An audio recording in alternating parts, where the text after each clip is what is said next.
अस्सलाम वालेकुम dear students. Ninth class computer science की आज की इस वीडियो में हम डिस्कस करेंगे अपना topic network security. Network security के अंदर क्या क्या चीज़ें हैं, कौन से उसके इंपॉर्टेंट कॉन्सेप्ट्स हैं, उन चीज़ों के बारे में डिस्कस करेंगे। देखिए जी, नेटवर्क सिक्योरिटी डेफिनेटली बहुत ज़रूरी है। किसी भी नेटवर्क का सिक्योर होना, ज़्यादा सिक्योर होगा डेफिनेटली उतना हमारे लिए बेनिफिशियल है।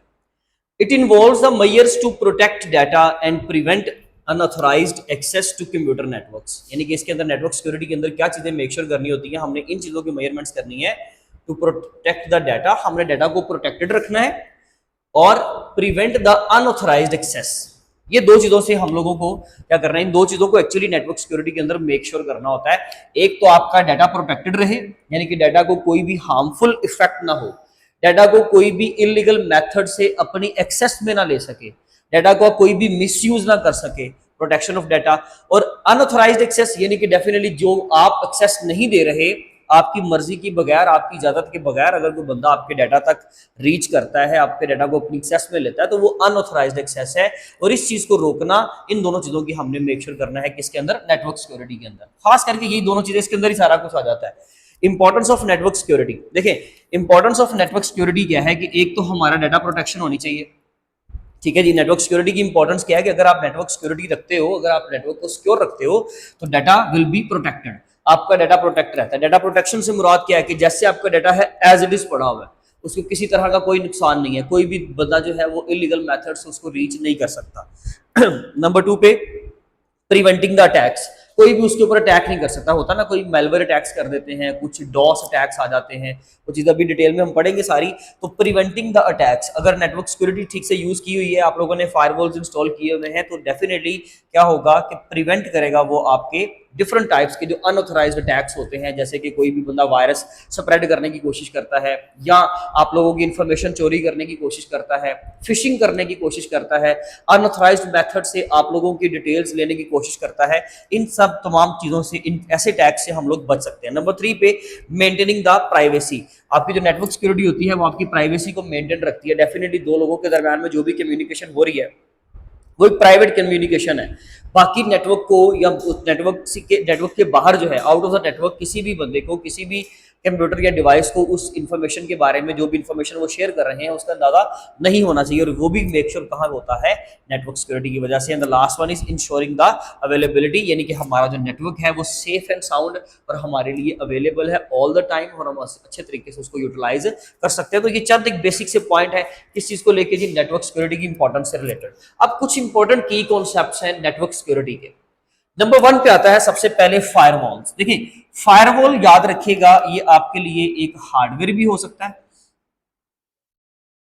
लोग हार्डवेयर भी यूज करते हैं, और ये सॉफ्टवेयर इंस्टॉलेशंस भी होती हैं। लेकिन सॉफ्टवेयर इंस्टॉलेशंस यानी कि सॉफ्टवेयर के तौर पे इसको आप प्रोग्राम के तौर पे रन करते हो। लेकिन इसका काम क्या होता है, इसका काम ये होता है कि जो भी इंटरनेट से कम्युनिकेशन हो रही है, डेफिनेटली इंटरनेट में तो पूरी दुनिया में बहुत सारा डाटा है, बहुत सारे लोग हैं, तो आपका जो लोकल कंप्यूटर नेटवर्क है ना, जैसे कि ये आपका एक लोकल नेटवर्क है, तो इस नेटवर्क के अंदर जो कम्युनिकेशन होनी है ना, उसके दरमियान में एक मिडल मैन के तौर पे फायरवॉल काम करता है। फायरवॉल काम करता है जो कि इलीगल अप्रोचेस को, अनऑथराइज्ड यूजर्स को, अनइंटेंडेड या नेगेटिव इंटेंशंस वाले लोगों को रोकेगा। अगर कोई भी ऐसी ट्रैफिक आ रही है जो इलीगल है, जो कि आपको लगता है कि जी ये एथिकल ट्रैफिक नहीं है, एक्सेस नहीं दी हुई, और वो लोग इसको रीच करना चाह रहे हैं, या कोई भी मेलवेयर अटैक है, कोई भी चीज जब वो सस्पिशियस डिटेक्ट करता है ना, तो वो उसको ब्लॉक कर देता है। ऐसी ट्रैफिक को आपका फायरवॉल क्या कर देता है, ब्लॉक कर देता है। तो इंटरनेट से कोई भी चीज अगर आपके लोकल कंप्यूटर्स की तरफ, आपके लोकल नेटवर्क में इन होना चाह रही है, तो फायरवॉल उसकी पहले चेक करता है। आप समझ लीजिए कि ये इस तरीके से चेक करेगा, ये एक चेक पॉइंट है, ठीक है। और शहर से, जब बड़े शहरों से या बड़े बड़े रोड से जब लोग एक लोकल एरिया में जाते हैं ना, तो उस लोकल एरिया के बाहर एक चेक पॉइंट होता है, पुलिस चेक पॉइंट होता है, जहां पर पुलिस क्या करती है, चेक कर रही होती है बंदों को कि भी कोई भी बंदा जो है वो, कोई क्रिमिनल जो है वो हमारे इस एरिया में एंटर ना हो जाए। तो इस तरह की चेकिंग के लिए हम लोगों ने यहाँ पर लोकल एरिया नेटवर्क के पॉइंट से पहले एक चेक पॉइंट होता है, जहां पे हम लोगों ने फायरवॉल को इंस्टॉल किया होता है। तो ये हम सिक्योरिटी पर्पस के लिए इस्तेमाल करते हैं, एक बेस्ट चीज है जो यूटिलाइज की जाती है। नंबर 2 पे इंक्रिप्शन। इंक्रिप्शन एक टूल है, एक मेथड है, अपने डाटा को कन्वर्ट कर लो। आपका जो भी डाटा है ये आपका प्लेन टेक्स्ट है। लेट्स सपोज मैं किसी को हेलो वर्ल्ड का मैसेज भेजता हूं, तो hello world is my plain text, ये मेरा सादा सा टेक्स्ट है।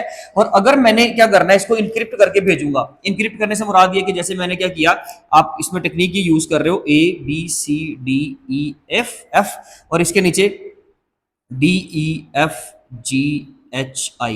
यानी कि ए का थर्ड कैरेक्टर मैंने उसके नीचे लिख दिया, बी का थर्ड कैरेक्टर, सी से थर्ड कैरेक्टर, यानी कि थर्ड कैरेक्टर्स की रिप्लेसमेंट मैंने कर दी। ए को डी से रिप्लेस कर दिया, बी को ई से, सी को एफ से, डी को जी से। इस मेथड के अकॉर्डिंगली जब आप एच को रिप्लेस करोगे तो उसका थर्ड कैरेक्टर कौन सा होगा, एच, आई, जे एंड के, तो उसको आपने के से क्या कर दिया, रिप्लेस कर दिया। ई के बाद A B C D E, F G H, और फिर क्या आएगा आपके पास, F G A D E F G H और आई। ठीक है जी, तो आपने ई को क्या किया, उसके थर्ड लेटर से रिप्लेस कर दिया एच के साथ, एंड सो ऑन। इसी तरीके से हम हेलो वर्ल्ड के सारे मैसेज को क्या कर लेंगे, इनक्रिप्ट कर लेंगे। तो इनक्रिप्शन के टूल्स हम इस्तेमाल करते हैं, बिल्ट इन टूल होते हैं। सॉफ्टवेयर इंस्टॉल करके आप जस्ट अपने सारे प्लेन टेक्स्ट को उसको दो और वो आपका सारा टेक्स्ट क्या कर देगा, इनक्रिप्ट कर देगा। और मुख्तलिफ कंट्रीज के दरमियान में जब आपकी कम्युनिकेशन होती है, जो भी सेंसिटिव इन्फॉर्मेशन जब लोगों ने शेयर करनी होती है, तो वो क्या करते हैं, अपने प्लेन टेक्स्ट को जब प्रोवाइड करते हैं तो वो उसको इनक्रिप्ट करके प्रोवाइड करते हैं। देन जब वो अपने डेस्टिनेशन पे पहुंच जाता है तो डेफिनेटली अब ये वाला मैसेज कौन समझेगा, हेलो वर्ल्ड तो मैंने भेजा, लेकिन एक्चुअली मैंने इनक्रिप्ट करके भेजा, तो मेरा दोस्त इसको जिसको मैंने कम्युनिकेट करना था, जिसके साथ भी मैंने कम्युनिकेशन की, तो वो तो इस मैसेज को समझ ही नहीं पाएगा। तो वो क्या करेगा, इसको डिक्रिप्ट करेगा, यानी कि process of changing the plain text into cipher text, इसको बोलते हैं साइफर टेक्स्ट। ये रीडेबल फॉर्म में नहीं होता। अच्छा जी, process of changing the plain text into the cipher text is called as encryption, and process of converting the cipher text back into the plain text is called as decryption। यानी कि हम लोग अब इस साइफर टेक्स्ट को, इस encrypted या encoded text को चेंज जो कर दिया हमने, उस टेक्स्ट को दोबारा प्लेन टेक्स्ट में लेके जाएंगे, इसको बोलेंगे डिक्रिप्शन। तो डिक्रिप्शन के लिए उस बंदे को पता होना चाहिए ना कि उसने क्या टेक्निक इस्तेमाल की थी, उस टेक्निक को हम क्या बोलते हैं, की। तो डिक्रिप्शन की जिसके पास होगी वो क्या करेगा, दोबारा से मैसेज को इनक्रिप्ट करके ठीक से समझ लेगा। तो अक्सर लोगों ने जो है वो इस चीज को इस्तेमाल किया वॉर टाइम्स में, एंशिएंट हिस्ट्री में। अगर आप पहले दौर में चले जाएं तो वहां पर खास करके लोग इस तरह से इस्तेमाल करते थे कि बड़े बड़े अलाइज जो थे आपस में कम्युनिकेट करने के लिए क्या करते थे, डिफरेंट जो है वो ये इनक्रिप्शन की मशीनरी इस्तेमाल करते थे, यानी कि मुख्तलिफ मशीन्स के जरिए से। एक एनिग्मा के बारे में उन्होंने एक डिड यू नो के बॉक्स में आप लोगों को दिया भी है, आप वो लाजमी पढ़िएगा इंटरेस्टिंग इन्फॉर्मेशन के तौर पे। तो हम क्या करते हैं कि अपने मैसेज को प्लेन टेक्स्ट को साइफर टेक्स्ट के अंदर कन्वर्ट कर लेते हैं। जब वो इनक्रिप्टेड होता है तो फिर जैसे मर्जी कम्युनिकेट करो, दरमियान में अगर कोई मैसेज आपका चोरी कर भी लेता है, कोई अगर आपके वो मैसेज को जो है वहां तक रीच कर लेता है, तो डेफिनेटली आपको कोई नुकसान नहीं होगा। इसके अलावा हम लोग क्या यूज कर सकते हैं जी, पासवर्ड। ठीक है, पासवर्ड एंड ऑथेंटिकेशन हम इस्तेमाल कर लेते हैं, यानी कि हम लोग अपनी डिवाइसेस को भी पिन लगा दें, पासवर्ड लगा दें, तो ये एक प्रोटेक्शन का एक अलग से मेथड है। कॉमन थ्रेट्स, क्या जो है वो थ्रेट्स हो सकते हैं सिक्योरिटी जो है वो नेटवर्क सिक्योरिटी से रिलेटेड, तो वो है जी, सबसे पहले तो मेलवेयर अटैक्स हो सकते हैं। Malware short for malicious software, जो आपको नुकसान पहुंचा सकते हैं। वायरस हो सकता है, रैंसमवेयर हो सकता है। रैंसमवेयर क्या होता है कि जिसमें कोई भी बंदा आपकी मशीन के अंदर, आपके गैजेट के अंदर, यानी कि आपकी डिवाइस के अंदर, वो पहले वायरस को स्प्रेड करता है एंड देन आपके सारे मैसेज को कन्वर्ट कर देता है, इनक्रिप्ट कर देगा। ऐसी इनक्रिप्शन की जिसकी डिक्रिप्शन की आपको पता ही नहीं, आप बदल ही नहीं सकते, तो फिर आपसे वो पेमेंट की डिमांड करता है, पैसे दो, हम आपके मैसेज को दोबारा से डिक्रिप्ट करवा देंगे, तो उसको हम रैंसमवेयर बोलते हैं। तो मेलवेयर में वायरस, वॉर्म और इसके अलावा रैंसमवेयर की एग्जांपल दीजिएगा। तो ये सारे एक तरह के थ्रेट्स हैं हमारी सिक्योरिटी को। फिशिंग, फिशिंग क्या होता है कि जब हम प्रिटेंड करते हैं कि आई एम योर फ्रेंड और मुझसे अपनी सारी इंफॉर्मेशन शेयर करो, लेकिन एक्चुअली में ऐसा नहीं होता, हम जब उसकी इंफॉर्मेशन ले लेते हैं तो उसका मिस यूज करते हैं। नेक्स्ट आता है हमारे पास डॉस, डिनायल ऑफ सर्विसेज। अब इसके अंदर क्या होता है, ये भी एक तरह का अटैक है कि हम लोग किसी की भी सर्विस के ऊपर जो है जब डॉस अटैक करते हैं तो उसकी सर्विस जो है वो अनअवेल हो जाती है, यानी कि वो कोई भी जो प्रोजेक्ट बंदा चला रहा होता है, लेट्स सपोज अगर कोई भी एक वेबसाइट है तो उसका कोई काम है ना, डेफिनेटली वो सर्विस दे रही है लोगों को, कोई भी एक स्पेशल प्रोडक्ट अपनी सेल करवा रही है, लेकिन जब डॉस अटैक होता है ना तो क्या करता है, इतनी ज्यादा रिक्वेस्ट आ जाती है उस सर्वर के ऊपर कि वो सर्वर वैसे ही ब्लॉक हो जाता है और वो सर्विस दे नहीं पाता।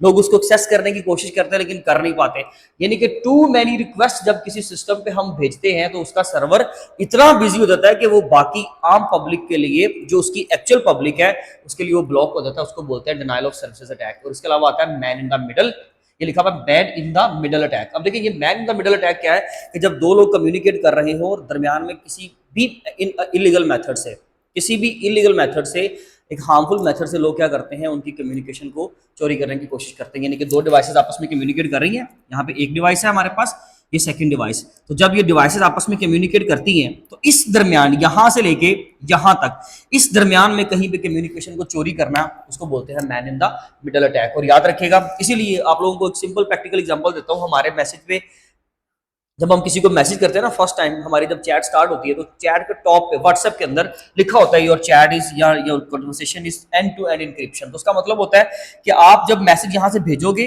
आपके उस एंड यूजर तक पहुंचने तक आपका मैसेज जो है वो इंक्रिप्टेड फॉर्म में ही ट्रैवल करेगा, कम्युनिकेट होगा। इसका मतलब है कि अगर कहीं दरमियान में man in the middle attack हो भी जाता है तो वो इंक्रिप्टेड है मैसेज, वो किसी को समझ में नहीं आएगा। तो ये चंद एक बेसिक कॉन्सेप्ट थे आपके नेटवर्क सिक्योरिटी से रिलेटेड। आप इंशाल्लाह मिलेंगे हम अपने नेक्स्ट वीडियो में। तब तक अपना बहुत ख्याल रखें। Thank you so much. अल्लाह हाफिज़।